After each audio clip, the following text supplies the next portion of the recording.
tahimik. Ha? Takot na takot itong mga muklong ito.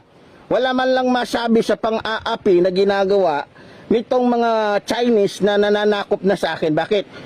Yung kaya Tahimik at takot na takot. Ano bang pakialam ng Muslim sa sinasabi mong pananakop sa mga China? Ha? Ang dapat mong sabihan dyan, yung nakaupo sa gobyerno. Masyado kang matapang.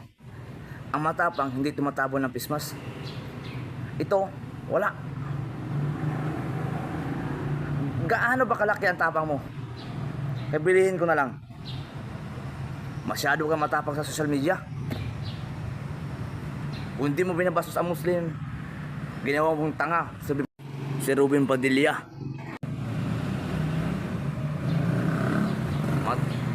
Hindi ka magtagal, boy. Tatahimik ka. Tandaan mo yan. Allahu Akbar.